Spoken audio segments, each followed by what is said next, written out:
And it's now my great pleasure and honor to invite the Vice President to award the 27 Liberty Medal to John McCain. I'm not going to put it around his neck because he gets animated and I'm worried it's going to hurt him speaking.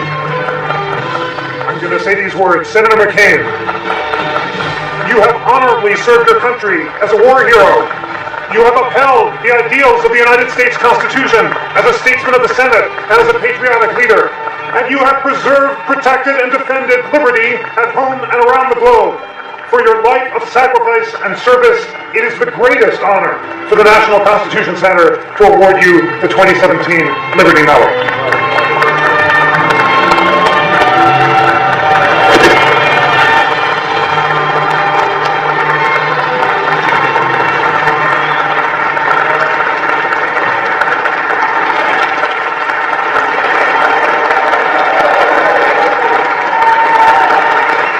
Well, thank you, Joe, my old dear friend. Thank you, Joe, my old dear friend, for those mostly undeserved kind words. Vice President Biden and I have known each other for a lot of years now, more than 40 if you're counting. We knew each other back when we were young and handsome and smarter than everyone else, but were too modest to say so. Joe was already a senator, and I was the Navy's liaison officer to the Senate. My duties included, as he mentioned earlier, escorting Senate delegations on overseas trips, and in that capacity I supervised the delegation's luggage, which could require now and again, when no one of lower rank was available for the job, that I carry someone else's bag. Once or twice, that turned out to be the young senator from Delaware. I've resented it ever since. Joe has heard me joke about that before. I hope he has heard, too, my profession of gratitude for his friendship and love these many years. It's meant a lot to me. We served in the Senate together for over 20 years during some eventful times as we passed from young men to the fossils who appear before you this evening. We didn't always agree on the issues. We often argued, sometimes passionately, but we believed in each other's patriotism and the sincerity of each other's convictions. We believed in the institution we were privileged to serve in. We believed in our mutual responsibility to help make the place work and to cooperate in finding solutions to our country's problems. We believed in our country and in our country's indispensability to international peace and stability and to the progress of humanity.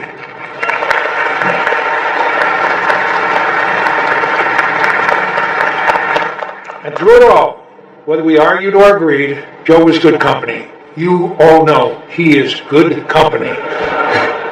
So thank you, old friend, for your company and your service to America. Thank you, too, to the National Constitution Center and everyone associated with it for this award. Thank you for that video and for all the too generous compliments paid to me this evening. I'm aware of the prestigious company the Liberty Medal places me in. I'm humbled by it, and I'll try my best not to prove too unworthy of it. Some years ago, I was present at an event where an earlier Liberty Medal recipient spoke about America's values and the sacrifices made for them.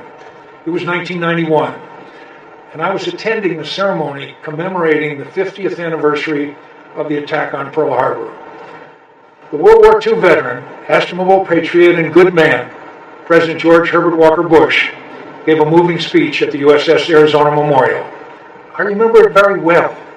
His voice was thick with emotion as he neared the end of his address. I imagine he was thinking not only of the brave Americans who lost their lives on December 7, 1941, but of the friends he had served with and lost in the Pacific, where he had been the Navy's youngest aviator. Look at the water here, clear and quiet, he directed. One day, what now seems another lifetime, it wrapped its arms around the finest sons any nation could ever have, and it carried them to a better world. He could barely get out the last line. May God bless them, and may God bless America, the most wondrous nation on earth. The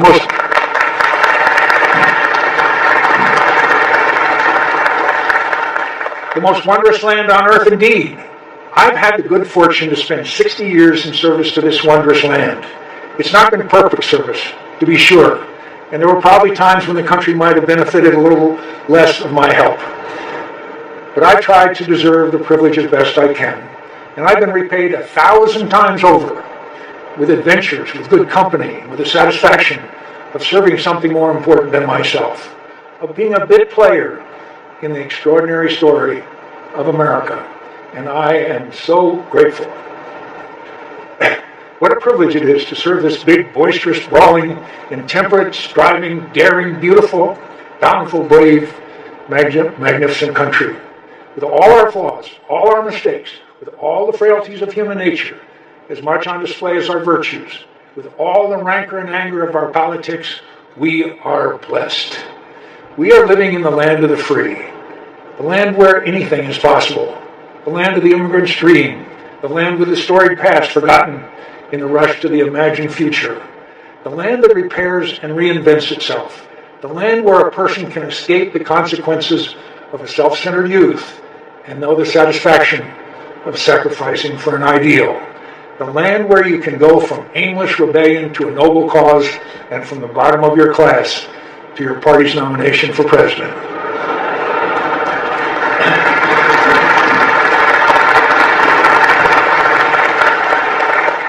We are blessed, and we've been a blessing to humanity in turn. The international order we helped build from the ashes of World War, and that we defend to this day, has liberated more people from tyranny and poverty than ever before in history. This wondrous land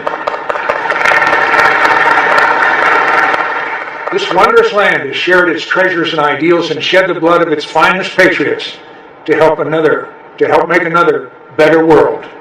And as we did so, we made our own civilization more just, freer, more accomplished, and prosperous than the America that existed when I watched my father go off to war on December 7th, 1941.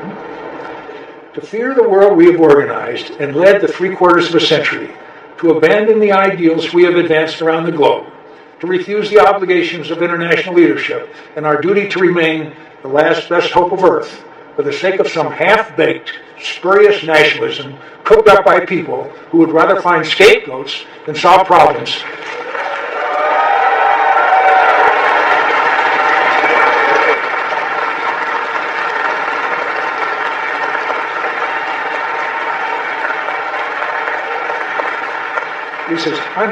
It's as unpatriotic as an attachment to any other tired dogma of the past that Americans consigned to the ash heap of history. We live in a land made of ideals, not blood and soil. We are the custodians of those ideals at home and their champion abroad. We've done great good in the world. That leadership has had its costs, but we have become incomparably powerful and wealthy as we did. We have a moral obligation to continue in our just cause, and we would bring more than shame on ourselves if we don't.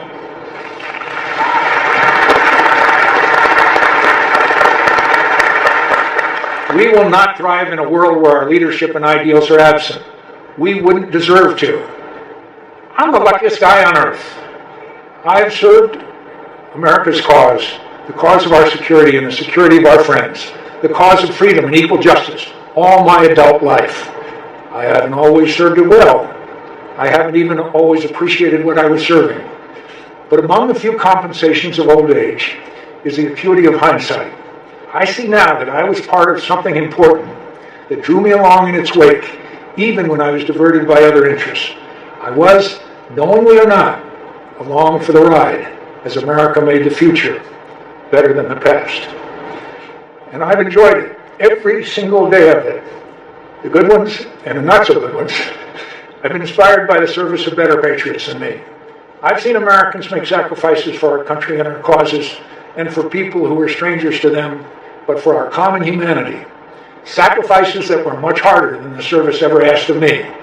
And I've seen the good they've done, the lives they've freed from tyranny and injustice, the hope they encouraged, the dreams they made achievable.